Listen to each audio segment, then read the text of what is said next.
South Africa ஏ அணிக்கு எதிரான முதல் ஒருநாள் போட்டியில இந்தியா ஏ அணில நட்சத்திர வீரர் ருத்ராஜ் கெய்க்வாட் அவர்கள் அபாரமாக சதம் விளாசி அணியை வெற்றி பெற வச்சிருக்காரு. ராஞ்சியில் நடைபெற்ற முதல் அதிகாரப்பூர்வமற்ற ஒரு நாள் போட்டியில் டாஸ் வென்ற சவுத் ஆப்பிரிக்கா ஏ அணி முதல்ல பேட்டிங்கை தேர்வு பண்ணாங்க. இதனடுத்து களமிறங்கிய சவுத் ஆப்பிரிக்கா ஏ அணில டாப் வரிசை வீரர்கள் சொற்ப ரன்கள்ல ஆட்டம் இழந்திருக்காங்க. இதனால அந்த அணி பாத்தீங்கன்னா 16 ரன்களுக்கு 4 விக்கெட்டுகளை இழந்து தடுமாறி இருந்தாங்க. ஒரு கட்டத்தில் அந்த அணியுடைய டியான் மற்றும் டீனோ ஆகியோர் அபாரமாக விளையாடி சவுத் ஆப்பிரிக்கா ஏ அணியை சரிவிலிருந்து மீட்டாங்க. இதுல டியான் அவர்கள் பாத்தீங்கன்னா 77 ரன்களும் டிலானோ 90 ரன்களுமே இறுதியில பிஜோன் போர்டின் 59 ரன்களுமே எடுக்க சவுத் ஆப்பிரிக்கா ஏ அணி 50 ஓவர் முடிவுல 9 விக்கெட்டுகள் இழப்பிற்கு 285 ரன்களை எடுத்தாங்க. இந்திய ஏ அணியுடைய பந்து வீச்சுல அர்ஷதீப் சிங் மற்றும் அர்ஷித் ராணா தலா 2 விக்கெட்டுகளை கைப்பற்றியிருந்தாங்க. 286 ரன்கள் எடுத்தால் வெற்றி அப்படின்ற இலக்குடன் இந்திய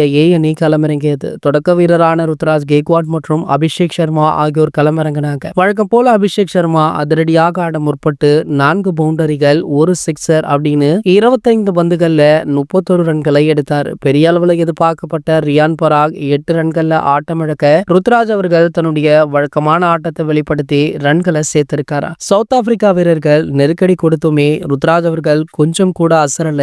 ருத்ராஜ் அவர்கள் அரைசதம் கடந்து நிதானமாக விளையாடினார். ஒரு கட்டத்துல அவர் 117 ரன்கள் எடுத்து ஆட்டத்தையுமே இழந்தார். சோ இவரால தான் இந்த போட்டியில இந்திய அணி வெற்றி பெற்றது. ஆகையால் ருத்ராஜ் கெய்க்வாட் அவர்களை இந்தியா ஓடிஐ அணியில சேர்க்க முடிவுமே பண்ணிருக்காங்களாம். சோ அது மட்டுமல்லாமல் அவருக்கு பதவி கொடுக்க வாய்ப்பு இருப்பதாக சொல்றாங்க. சோ ரோஹித் சர்மாக்கு பிறகு ஓடிஐ கேப்டன்சியுமே நம்ம கில் அவர்கள் தான் மெயின்டைன் பண்றாரு. சோ தற்போது அது ருத்ராஜ் கெய்க்வாட்டிடம் செல்ல அதிகப்படியான வாய்ப்புகளுமே இருக்கா. இது போன்ற கிரிக்கெட் செய்திகளை பற்றி நீங்க உடனே தெரிஞ்சுக்க நம்மளுடைய சேனலை மறக்காம சப்ஸ்கிரைப் பண்ணிக்கோங்க.